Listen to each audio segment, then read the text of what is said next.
Welcome to this video on solving LeetCode problem number 647, Palindromic Substrings. In this problem, we'll explore how to identify all palindromic substrings in a given string. We'll discuss various approaches, including brute force and optimized techniques, to efficiently solve the problem. Let's dive in. In this problem, you are given a string S, and your task is to count how many of its substrings are palindromic. A palindromic substring is one that reads the same both backward and forward. For example, the substring ABA qualifies as a palindrome, while ABC does not, because reversing it gives a different result. The input to the problem is a string S of length n, where n lies between 1 and 1000. The output will be an integer that represents the total number of palindromic substrings in the string. Let's explore some examples to clarify this further. Consider the first example where the input string is S equals ABC. The output here is 3. This is because each character in the string is a single character palindrome, A at index 0, B at index 1, and C at index 2. However, there are no multi-character substrings that form palindromes in this case. So, the total count of palindromic substrings is 3, corresponding to these single character substrings. Now, let's look at another example with the input S equals AAA. In this case, the output is 6. Here, each of the 3 characters, A, forms a single character palindrome. Additionally, there are two two-character palindromic substrings, AA, starting at indices 0 and 1. Finally, the substring AAA, which includes all 3 characters, is also a palindrome. When we add these up, there are 6 palindromic substrings in total, 3 single-character palindromes, 2 two-character palindromes, and 1 3-character palindrome. For a slightly longer string, consider S equals rayscar. The output in this case is 10. The individual characters are A, C, E, C, A, and are each form single-character palindromes. Additionally, there are 3 multi-character palindromic substrings, CC, which spans indices 2 to 4, ASICA, which spans indices 1 to 5, and finally, the entire string rayscar, which spans indices 0 to 6. When we combine these, we arrive at a total of 10 palindromic substrings. There are also some edge cases to consider. If the string S has only one character, such as S equals A, the output is simply 1, since there is exactly one palindromic substring. On the other hand, if the string is made up of repeated characters, such as S equals AAA, all substrings are palindromic. For larger strings, especially those close to the upper limit of 1000 characters, the solution must be efficient enough to handle the input and count all palindromic substrings within a reasonable time frame. To solve the problem of counting palindromic substrings, one straightforward approach is the brute force method. The intuition here is simple. We generate all possible substrings of the input string and check each one to determine if it is a palindrome. This involves using 2 nested loops to extract every possible substring. For each substring, we compare its characters from the outermost edges inward to verify if it reads the same backward as forward. Every time we find a valid palindrome, we increment our count. However, this approach has significant drawbacks. The time complexity is high, at O, n cubed, because generating all substrings takes O, n squared, and checking each substring for palindromic properties takes O, n, in the worst case. Additionally, this method is inefficient for large strings due to redundant checks on overlapping substrings, making it impractical for real-world scenarios. A more efficient method to solve this problem is the expand around center approach, which leverages the symmetry of palindromes. The core idea is that every palindrome expands symmetrically from its center. By iterating through each potential center of the string and expanding outward as long as the substring remains a palindrome, we can count all palindromic substrings. Each character can serve as a single character center, and each gap between characters can act as a double character center, giving us a total of 2n1 potential centers for a string of length n. During the expansion, we compare the characters at the left and right indices and stop when they no longer match. This method avoids redundant checks and directly focuses on the symmetry of palindromes. The time complexity is O, n squared, because there are O, n potential centers, and the expansion process for all centers combined takes O, n. It also has an O, 1 space complexity, making it highly efficient. This method is faster than brute force and avoids unnecessary computations, making it an attractive solution. Another approach we can consider is the dynamic programming method, which uses a systematic table building process to identify palindromic substrings. In this approach, we create a 2D table where each entry dp, I, j indicates whether the substring s, I, j plus 1 is a palindrome. To build this table, we first initialize it by marking all single character substrings as palindromes, since any single character is inherently a palindrome. For substrings of length 2, we check if both characters are the same. For longer substrings, a substring is marked as a palindrome if its endpoints match and the substring inside those endpoints is also a palindrome, as indicated by the table. Once the table is filled, counting the true entries gives the total number of palindromic substrings. While this approach has the same O(n)² time complexity as expand around center, it uses O(n)² space to store the table. This method is systematic and provides clear visualization of overlapping subproblems, but the high space consumption can be a drawback for larger strings. After evaluating the three approaches, we chose the expand around center approach as the most effective strategy. It strikes the right balance between simplicity, efficiency, and memory usage. While the dynamic programming method also has an O(n)² time complexity, its O(n)² space requirement is unnecessary for this problem. The brute force approach, although intuitive, is computationally expensive and unsuitable for larger inputs due to its O(n)³ time complexity. By focusing on the symmetry of palindromes, the expand around center approach avoids redundant computations and achieves the desired result with minimal overhead. There is a slight trade-off in implementation complexity compared to brute force, but the significant performance improvement makes this approach the best choice. In conclusion, the expand around center approach is optimal for solving the problem, delivering an efficient solution with low space requirements. To solve the problem of counting palindromic substrings in a given string, we start with a brute force approach that systematically evaluates all possible substrings. The intuition here is simple: a substring is a palindrome if it reads the same forward and backward. To implement this, we first generate all substrings of the string using two nested loops. The outer loop selects the starting index of the substring, and the inner loop selects the ending index, ensuring all possible start and end pairs are covered. For each pair of indices, we extract the substring using slicing. Once we have the substring, we check whether it's a palindrome. This is done by comparing the first and last characters of the string, and recursively verifying that the substring between them is also a palindrome. This process continues inward until we either find a mismatch or confirm the substring is a palindrome. After identifying all substrings, the next step is to count the ones that are palindromic. To do this, we maintain a counter, initialized to 0, and increment it every time a substring is verified as a palindrome. Once all substrings have been processed, the counter holds the total number of palindromic substrings, which we then return as the final result. However, it's important to understand the limitations of this approach. Generating all substrings involves two nested loops, leading to a time complexity of O(n)². Checking whether each substring is a palindrome requires another loop, which in the worst case takes linear time. Combining these, the total time complexity of this brute force approach becomes O(n)³. While this approach is straightforward and easy to implement, it is computationally expensive for large strings.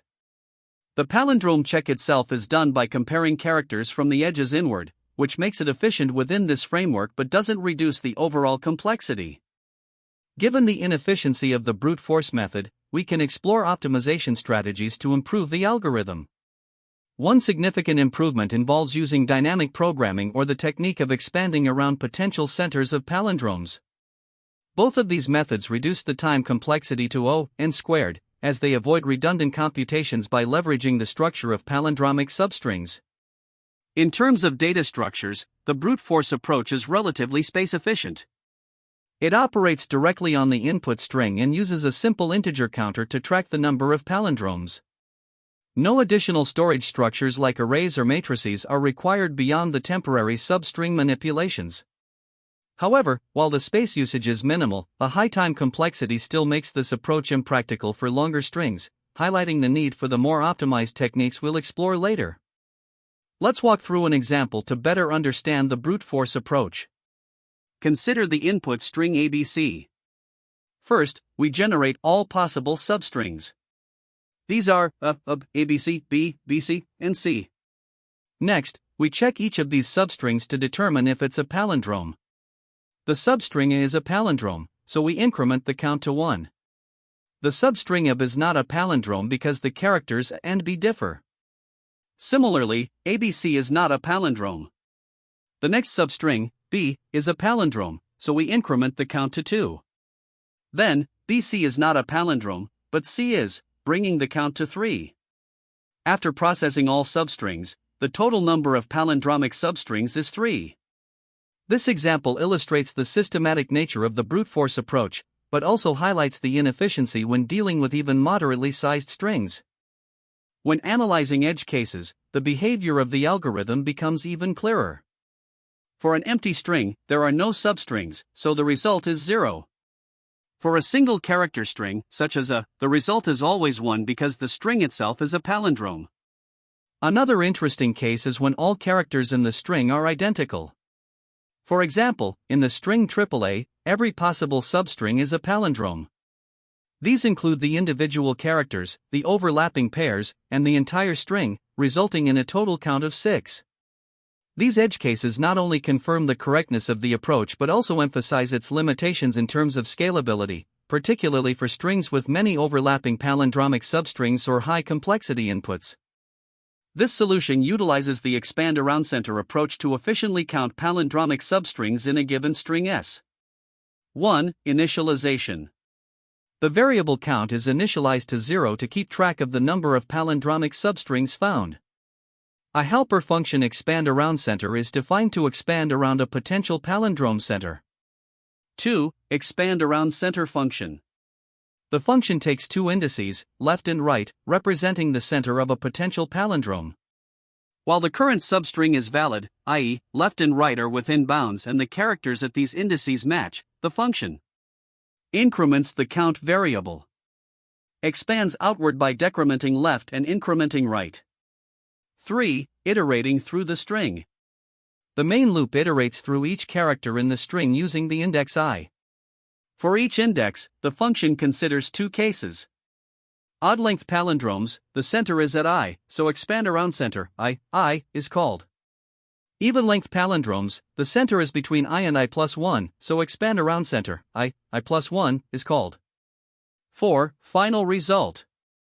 After iterating through all possible centers, the count variable contains the total number of palindromic substrings, which is returned as the result.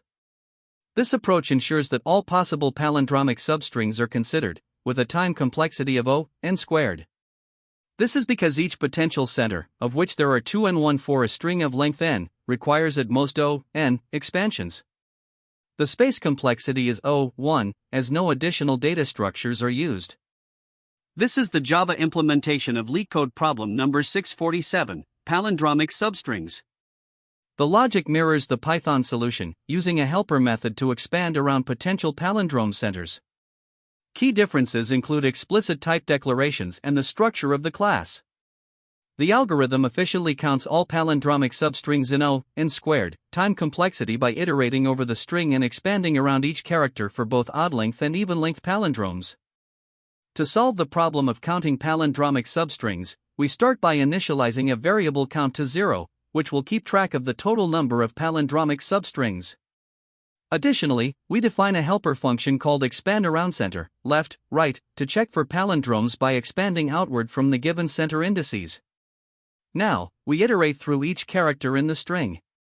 For the first character, I at index 0, we handle two cases, odd-length and even-length palindromes. For the odd-length case, we call expand around center, 0, 0, which identifies the substring as palindromic, so we increment count to 1. Attempting to expand further goes out of bounds, so we stop.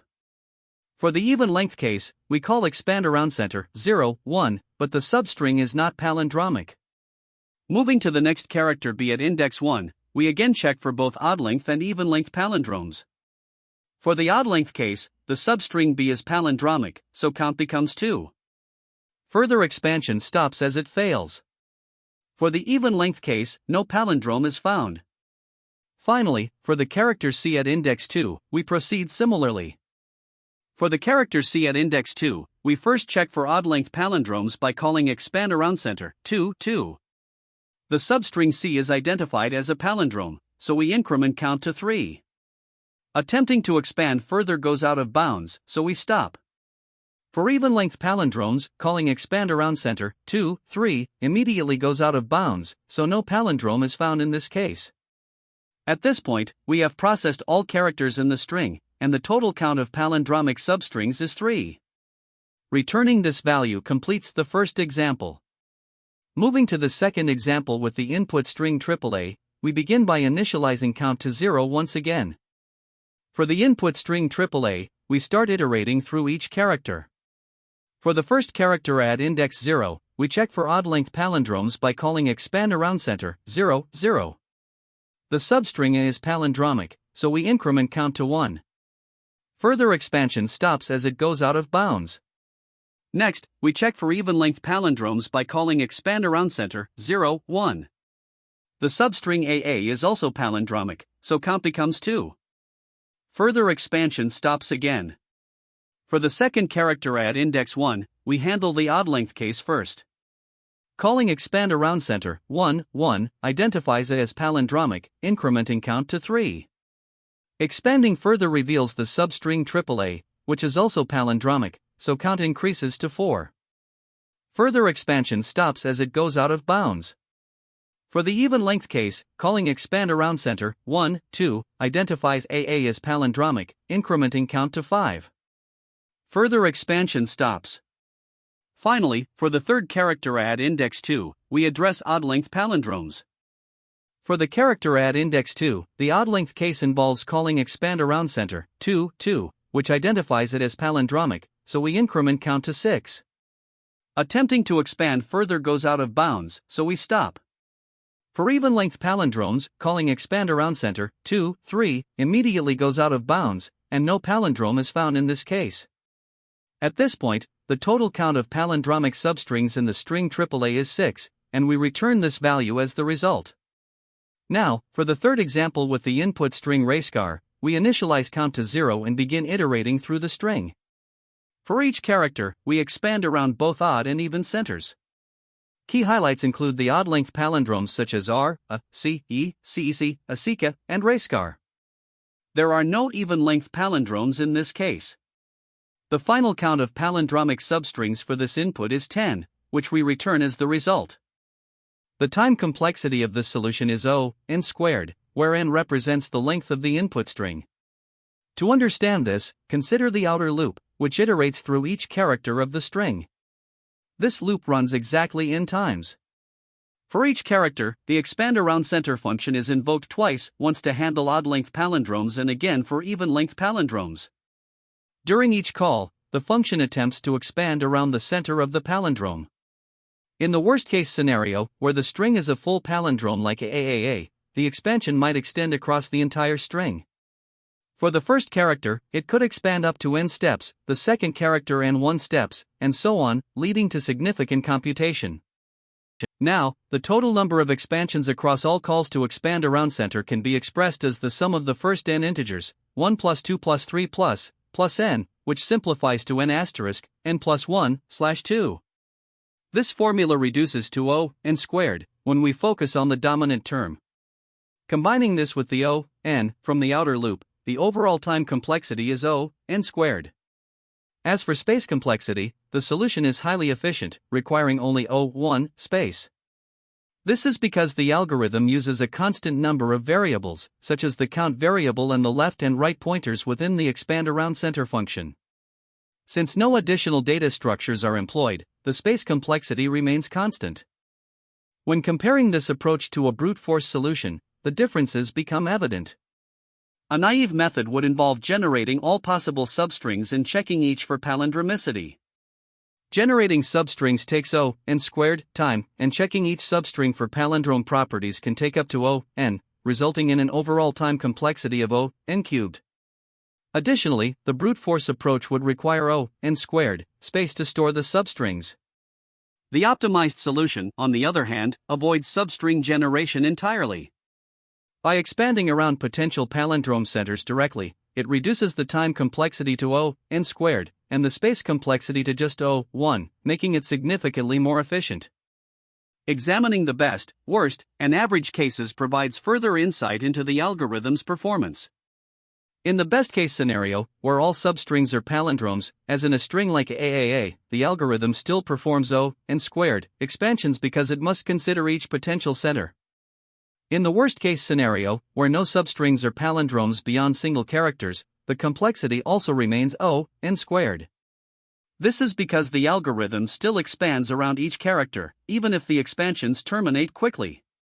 On average, the time complexity is O(n)² as well, since the total number of expansions is proportional to the sum of palindrome lengths, which scales with n². This behavior is mathematically supported by the sum of the first n integers, which simplifies to O(n²). While the outer loop contributes an additional O(n) factor, the dominant term comes from the nested expansions, solidifying the overall time complexity as O(n²). When solving the palindromic substrings problem, there are several common pitfalls to watch out for. First, overlooking edge cases such as empty strings or single character strings can lead to runtime errors or incorrect results. For instance, an empty string should naturally yield 0 palindromic substrings, while a single character string should count as 1 palindrome.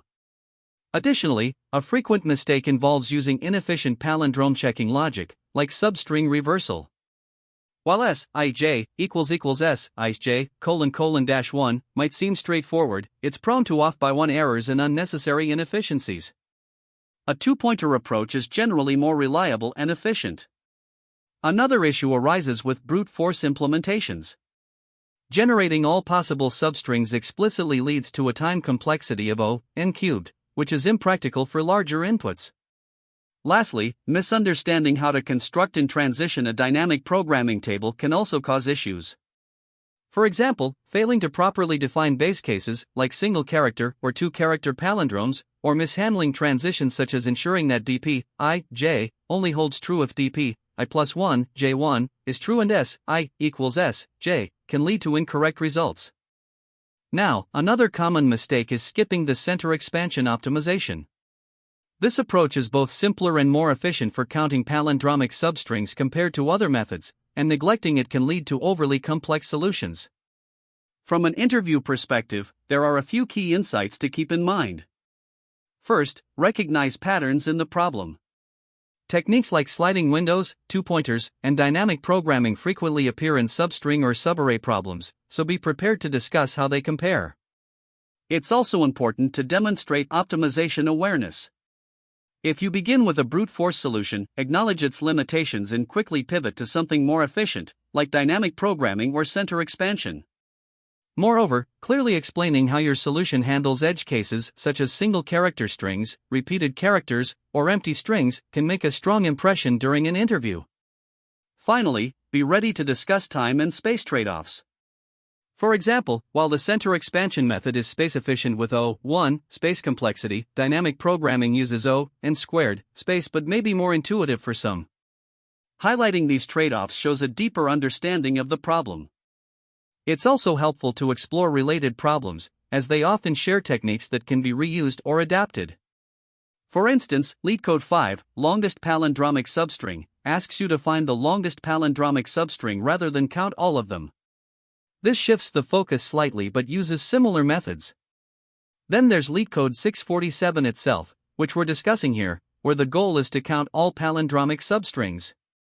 Another related problem is LeetCode 131, palindrome partitioning, which involves dividing a string into substrings such that each is a palindrome.